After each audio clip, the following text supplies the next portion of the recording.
They called him Oliver Blackstone, a man whose name alone echoed across boardrooms and banquet halls. He wasn't just rich, he was untouchably rich. Billionaire, investor, empire builder, but also a man poisoned by one gnawing belief: trust no one. Over the years, Oliver had seen empires crumble not because of competitors, but because of betrayal within. Partners who smiled in his face only to stab him in the back. Employees who swore loyalty, yet siphoned millions when given the chance. To him, trust was more fragile than glass, and once broken, it could never be repaired. But Oliver wasn't a man who simply brooded. He tested, he experimented. He played games with people's true nature the way a scientist studies lab rats. And one ordinary Friday morning, he devised perhaps his boldest test yet. In his towering Manhattan penthouse, 4 women shuffled in, clutching feather dusters and cleaning supplies. They were his regular staff, women who swept his marble floors and polished his crystal chandeliers. To the world, they were invisible. To Oliver, they were pawns in his latest experiment. Their names couldn't have been more different, yet together, they carried the weight of every class of worker who had ever stepped into the house of the wealthy. Jessica, sharp-eyed, sharp-tongued, the unofficial leader of the group. She had worked her way up in life, but bitterness coated every word she spoke. Amanda, the youngest, barely out of her 20s, still dazzled by the glittering world around her. Eager, excitable, desperate to prove herself. Rita, a veteran maid, respected among her peers, dependable, disciplined, but weary. Her tired hands spoke of decades of labor. Kesha, the quiet one, carried herself with calm dignity, never gossiping, never drawing attention, yet there was a strength in her silence, like a story untold. Oliver studied them like a hunter measuring his prey. Then, with a half-smile that concealed both cruelty and curiosity, he placed 4 gleaming black cards on the table. Centurion class, limitless, the kind of card most people only dream of holding. 72 hours, he said coolly. Each of you gets one. No limits, spend as you wish. At the end, we'll see who you really are. The women stared, stunned. For a moment, the only sound was the ticking of Oliver's antique clock. Jessica's eyes flickered with hunger. Amanda's jaw dropped open. Rita whispered a prayer under her breath. And Kesha simply lowered her gaze, expression unreadable. Oliver leaned back, savoring the silence. This wasn't about generosity. It was a trap, bait laid carefully. He wasn't testing their ability to clean. He was testing their souls. And none of them, not even Kesha, had any idea just how much their choices would cost. Jessica was the first to break the silence. Her lips curled into a polite smile, her voice sugar-coated as she thanked Oliver for his generosity, but behind her eyes flickered a hunger that betrayed her. Years of suppressed envy and quiet resentment whispered in her mind, promising that this was her chance to taste the life she had cleaned up after for so long. She bowed her head slightly, but in her thoughts, she was already mapping the aisles of luxury boutiques and picturing herself draped in silk and diamonds. Amanda could not contain herself. She let out a squeal, her excitement bubbling over like champagne shaken too hard. She grabbed the card with trembling hands, eyes wide as if she had been handed the keys to another universe. Are you serious? Unlimited, like, no limit at all? She asked breathlessly, her voice rising with disbelief. She laughed nervously, spinning the card between her fingers as though she might wake up and discover it had all been a dream. To her, it wasn't just money. It was escape, a ticket to become someone more than just the girl scrubbing floors in a billionaire's penthouse. Rita pressed her hands together and whispered a quiet thank you, her tone laced with gratitude. To her, this was nothing short of a blessing, a miracle dropped into the calloused palms of a woman who had spent decades bending her back for pennies. But even as she smiled, her eyes gleamed with calculation. She thought of the new leather sofa she had seen on sale, the flat-screen television that would replace her old boxy relic, the golden necklace that had caught her eye in a store window. Gratitude lived on her lips, but material desires thrummed beneath her skin, waiting to be fulfilled. And then there was Kesha. She picked up her card without a word, studying its weight between her fingers as though it carried more than just financial power. Her gaze rose slowly to meet Oliver's, steady and unshaken. What exactly are you hoping to see?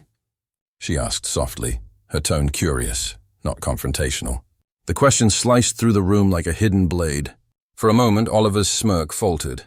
Jessica shifted uneasily. Amanda blinked in confusion, and Rita pretended not to hear.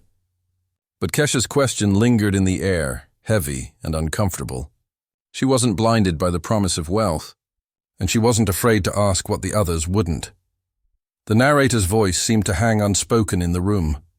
3 of them saw only money, but one of them saw the truth. And it was that difference, quiet but undeniable, that would soon change everything. Jessica wasted no time. Within hours, she was strutting through the glass doors of Manhattan's most exclusive boutiques, her black card flashing like a badge of honor. She draped herself in designer gowns, slipped her feet into red-soled heels, and insisted the clerks box up everything that glittered. But it wasn't enough to simply buy. She needed the world to see. Her phone lit up as she posed in front of mirrors, lips pouted, captions dripping with faux humility. "Hard work pays off," she wrote beneath a photo of herself clutching branded bags, though deep down she knew the words were a lie. Every like and comment fed her pride, convincing her she finally belonged to the world she had always envied from the outside. Amanda's spree looked different, but felt just as reckless. She twirled between racks of trendy clothes, laughter spilling out of her like a child in a candy store. She called her friends, gushing breathlessly, bragging that she now had access to a card with no ceiling. They shrieked on the other end, begging her to buy them things too, and Amanda, caught in the dizzying rush of validation, promised she would. She filled bags with shoes she'd never wear, dresses she didn't need, makeup that already overflowed from her drawers. Each swipe of the card made her feel powerful, as if with every purchase she was carving out a new identity, one no longer tied to scrubbing floors and taking orders. Rita's steps were slower but no less certain. She marched into the electronics store she had visited so many times before, where the salesman had memorized her weary glances at the big-screen televisions she could never afford. This time she pointed with confidence. The newest flat screen was delivered within the hour. Next came a sofa, plush and wide enough to ease her aching back after long days of labor. She smiled as the delivery men carried it into her modest apartment, already picturing herself sinking into its cushions at the end of a shift. Gratitude still lingered in her chest, but it was tangled with a selfish pleasure she no longer cared to hide. For once in her life she felt she had won something from the world that had always taken from her. But Kesha vanished. No boutique clerks saw her. No cash registers beeped in her presence.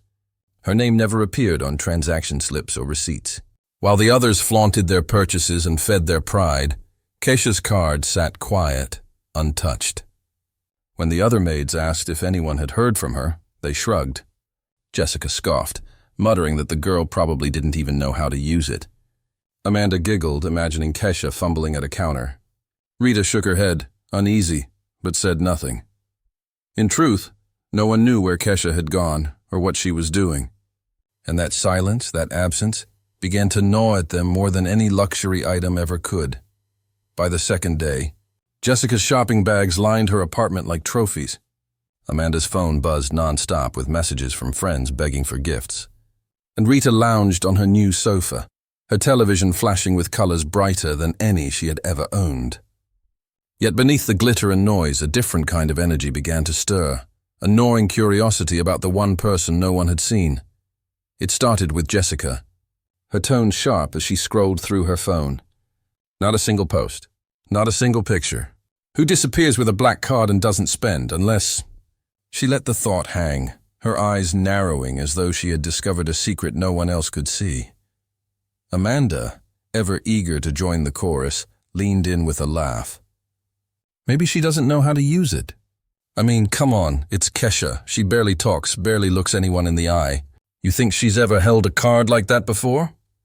She giggled, though her voice carried a sting, her words heavy with more than simple teasing.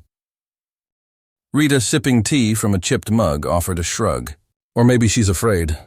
People like her, they don't take risks. Always cautious, always looking over their shoulders. Maybe she's hiding something. The room went quiet for a moment after those words. People like her. The phrase carried a weight Jessica was all too eager to exploit. Exactly. You know, these quotas, these programs, they push people like Kesha into jobs they didn't earn. You think Oliver doesn't see that? You think she's really here because of her skills? Jessica's lips curled into a smile, cold and knowing. Amanda nodded quickly, seizing the chance to echo her. Yeah, maybe her past isn't as clean as she looks. She never talks about her life. What if she's using the card for, I don't know, shady stuff? People like that always have a secret.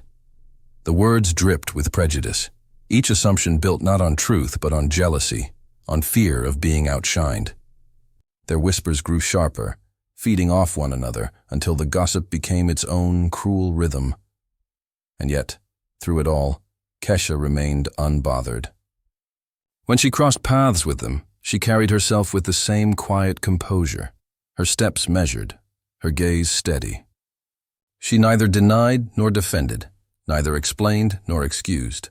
Their words rolled off her like water over stone, because while they wasted breath on gossip and suspicion, Kesha's silence guarded a truth none of them were ready to face. Long before Kesha ever polished the marble floors of Oliver Blackstone's penthouse, her world had been shaped in a cramped, sunlit kitchen that always smelled faintly of cornbread and lavender soap. She was raised not by parents but by her grandmother, Dolores, a woman with hands hardened by decades of work and a spine that never bent under the weight of poverty. Dolores cleaned houses too, scrubbing until her knuckles bled, yet she carried herself with a quiet dignity that no paycheck could diminish. Kesha's earliest memories were of watching her grandmother rise before dawn, tying her apron with steady fingers and whispering a prayer before stepping out into the cold. She remembered how Dolores would return home late, weary and bone-tired, but still find the strength to set a hot meal on the table and ask about Kesha's day. There were no luxuries in their home, no expensive toys or shiny gadgets, but there was love, fierce and unyielding, stitched into every small sacrifice. It was Dolores who taught Kesha that honesty wasn't just a virtue, it was armor. "Money can buy comfort, baby girl," she would say, her voice gravelly yet warm, "but it can't buy character. And character is the one thing nobody can take from you."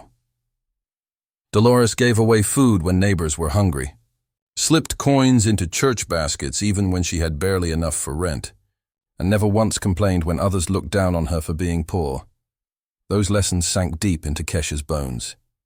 She learned that true strength was not measured by what you could take for yourself, but by what you could give, even when you had nothing. She watched her grandmother tend to sick neighbors, lend her shoulder to grieving friends, and fight silently against a world that often pretended women like her didn't exist. One winter night, when Dolores's cough grew so violent it rattled the walls, Kesha sat by her bedside, clutching her hand. The old woman's voice was faint but steady as she whispered, "Promise me, child. Promise me you'll never forget the women who break their backs so others can stand tall. Promise me you'll help them when you can." Kesha had nodded through tears, sealing a vow that would guide her long after Dolores was gone. From that day forward, she carried her grandmother's words like scripture. Every choice she made, every silence she kept, every act of kindness unseen by others, all of it was rooted in that promise. And now, with a black card heavy in her pocket and the eyes of her co-workers filled with envy and suspicion, Kesha remembered that kitchen, that promise, that love. While others chased luxuries, she was chasing something far greater. The chance to honor the woman who had given her everything without ever asking for anything in return. While Jessica paraded her designer handbags online and Amanda flaunted her dressing room selfies, Kesha's card activity remained a mystery until the second day. Oliver sat behind his desk, sipping black coffee as James handed him the latest transaction report. The billionaire skimmed the list once, then twice, his brow furrowing deeper with every line. There were no designer brands, no luxury boutiques, no five-star dinners. Instead, the card showed large purchases from a community grocery store, nearly $900 on food staples. Then came several hundred spent at a school supply outlet. Another entry showed payments at a pharmacy, insulin, blood pressure pills, asthma inhalers. And finally, a modest sum for the rental of a community center hall. Oliver leaned back, unsettled. This was not at all what he had expected. Most people with unlimited funds indulge themselves instantly. It was human nature. But here was Kesha, quietly funneling resources into her community without drawing any attention to herself. No social media posts, no selfies, no gloating. Just silent, purposeful generosity. For the first time in years, Oliver felt something stir in his chest. A curiosity that bordered on respect. But not everyone saw it that way. Jessica, always quick to sense an opportunity, had caught wind of Kesha's unusual purchases. Through a contact at the bank, she learned the details and wasted no time marching into Oliver's office, her polished smile hiding a dagger. "Mr. Blackstone," she began, lowering her voice into a tone of false concern. "I think you need to know what's going on. Kesha is using the company's money in questionable ways. Medicine, food in bulk, school supplies. It looks suspicious, don't you think?" Oliver studied her face, weighing her words. "Suspicious or simply different?" he asked carefully. Jessica tilted her head, feigning innocence. "I don't want to accuse anyone unfairly, but people like her sometimes don't understand boundaries. What if she's reselling these things? What if she's hiding something?" The phrase "people like her" echoed in Oliver's mind, sharp and uncomfortable. He gave a curt nod, dismissing Jessica for now, but his thoughts churned. The contrast was growing clearer by the hour. 3 women using their cards as a mirror of greed, 1 woman using hers as a tool of quiet revolution. And though Jessica tried to cloud the truth with suspicion, Oliver couldn't shake the feeling that Keisha's motives were far more powerful and far more dangerous to his own prejudices than anyone else's. Oliver summoned Keisha to his office the next morning, his expression guarded. Jessica was already there, arms folded, wearing the smug look of someone who believed victory was inevitable. "Kesha," Oliver began, his tone clipped, "concerns have been raised regarding your card usage. Transparency is important. We need to know exactly where the money is going." Kesha stood straight, her calm presence filling the room more powerfully than any outburst could. She glanced at Jessica, then back at Oliver. "Concerns? About what exactly?" Jessica pounced. "Well," she said, feigning hesitation, "buying bulk medicine, food, and school supplies isn't exactly what this test was about. It seems suspicious. Maybe you should have focused on personal needs like the rest of us." Kesha tilted her head slightly, her voice cool and steady. "So let me understand this. Spending thousands on handbags, selfies, and luxury furniture is acceptable. But feeding families, buying medicine for the elderly, and giving children school supplies, that's what you call suspicious?" The silence that followed was sharp enough to cut glass. Oliver shifted uncomfortably in his chair. Jessica's smugness faltered. Kesha opened her purse and laid a neat folder on the desk. "Every purchase is documented.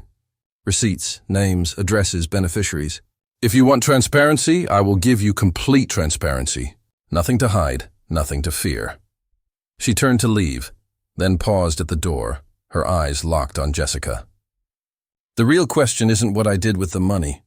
The real question is why helping people look suspicious to you, but posting selfies with shopping bags doesn't." The words hung in the air like a gavel strike, leaving Oliver speechless and Jessica visibly shaken. For the first time, the balance of power in the room shifted, and it wasn't in the billionaire's or Jessica's favor. 3 days after the confrontation, Kesha's phone rang while she was helping unload boxes at the community hall. The number was unfamiliar, official sounding. She wiped her hands on her jeans before answering. "Ms. Williams? This is Agent Marcus Thompson with the IRS. I'd like to ask you a few questions regarding your recent financial activity." Her chest tightened. "Is there a problem, Agent?" Marcus's tone softened. "Not with you. In fact, your records may have just helped us crack something bigger. You see, Oliver Blackstone has been under federal investigation for over a year. We've been tracking suspicious shell company transfers, undocumented write-offs, and massive tax evasions. But so far, he's kept everything airtight, that is, until now." Kesha froze, the weight of his words sinking in. "What does this have to do with me?" "Your receipts, Ms. Williams. Every purchase you made is documented and legitimate. Precisely what we needed to contrast against his falsified expense reports. You unknowingly gave us a clean trail that exposes how Oliver's usual charity expenses were being laundered. Without your transparency, we'd still be chasing shadows." She pressed the phone tighter to her ear. "You're saying..." I helped prove he's corrupt? Exactly. And that's not all, Marcus continued. The other three women, Jessica, Amanda, Rita, their spending flagged several suspicious categories: offshore luxury transfers, cash withdrawals tied to Oliver's dummy accounts. Whether they knew it or not, they'd been feeding into his scheme. But you, Ms. Williams, you stood apart. Kesha leaned against the wall, her mind reeling. The test she thought was about greed and morality was, in reality, a web of corruption. And somehow, by staying true to her grandmother's lessons, she had become the unexpected key to unraveling a billionaire's empire. "Agent Thompson," she whispered, almost to herself. "I thought this was just a game." Turns out it was the truth all along. For the first time, Oliver wasn't the one holding the power. The quiet maid he underestimated had just turned into his greatest threat. Monday morning arrived with a storm brewing over Blackstone Tower. Oliver sat in his penthouse office, the city skyline glimmering behind him, trying to rehearse the confrontation he had planned. Jessica stood beside him, her face flushed with anticipation. "We'll corner her," she whispered. "Expose her so-called charity as a cover. Once she's humiliated, you'll regain control." Oliver gave a tight nod, but unease gnawed at him. For the first time in years, he wasn't entirely sure of his footing. The door opened. Kesha walked in, calm and steady as ever, holding nothing but her leather folder. Before Oliver could speak, the sound of heavy footsteps followed. 3 men in dark suits, badges glinting under the office lights. Agent Marcus Thompson stepped forward. "Oliver Blackstone, Jessica Carter, you are both subjects of an active federal investigation. We have questions about the misuse of corporate funds, money laundering, and tax evasion." Oliver's face drained of color. "This is absurd," he snapped. "I'm a billionaire philanthropist, not a criminal." But Marcus was already sliding a stack of documents across the polished oak desk. Receipts, transaction logs, offshore transfers, all matched against Keisha's meticulous records. "Your so-called test exposed everything," the agent said evenly. "Your employees' luxury spending tied directly into shell accounts. Jessica, Amanda, Rita, all implicated. And you, Mr. Blackstone, orchestrated the scheme." Jessica's bravado shattered. "No, this can't be. She set us up," she shouted, pointing at Kesha. Kesha's voice cut through the chaos, calm but unyielding. "I didn't set anyone up. I simply chose to help, not to steal. Maybe that's what makes me different." She opened her folder, revealing her receipts once more, every name and purchase neatly documented. "Transparency, remember. That word you accuse me of lacking." Marcus turned toward Kesha. "Ms. Williams, given your cooperation and evidence, you are hereby designated a federal witness. Your testimony will be pivotal in bringing justice." Oliver slumped back in his chair, sweat glistening on his forehead. The empire he built on greed and deception was collapsing before his eyes, and it was collapsing because of the one woman he thought would be the easiest to overlook. For the first time in his life, Oliver Blackstone had no words. Justice had spoken louder than his wealth ever could. 6 months later, the city looked different. Not because the skyline had changed, but because stories of power, greed, and justice had left their mark. Where once Oliver Blackstone's empire dominated the headlines, a new name now appeared in the papers: Kesha Williams. With the settlement money she received as a federal witness, she opened a labor rights center combined with a free health clinic. The same hands that once scrubbed floors now signed off on programs that gave dignity to workers and medicine to families in need. The community hall that once struggled for rent now bustled with life, children studying, mothers receiving care, and elders finding relief from long-ignored ailments. Jessica, once so proud of her status, now sat behind iron bars, her endless selfies replaced by mugshots. Amanda and Rita, though spared prison, carried the weight of disgrace. Both were fired, their reputations tainted by their greed. They had tasted luxury for 72 hours, and it had cost them everything permanent. And Oliver, once untouchable, had fallen the hardest. His company dissolved, his accounts seized, and his name dragged through every news channel. He now wore a simple apron in a downtown diner, serving plates instead of signing contracts. At first bitter, he slowly began to understand humility in ways his billions had never taught him. Months later, he appeared at Kesha's labor center, Not as a donor, but as a volunteer, sweeping floors, carrying boxes, listening instead of commanding. One evening, during a speech at the center's reopening, Kesha stood before a crowd of workers, families, and reporters. Her words were measured but powerful. Revenge destroys, but justice builds. When we choose honesty over greed, compassion over pride, we don't just change our lives, we change the world around us. She paused, her eyes finding Oliver in the back row, head bowed in quiet acknowledgement. Then she looked straight into the camera, as if speaking to every viewer watching online. Tell me, have you ever been underestimated? And if so, what did you do with the chance to prove them wrong?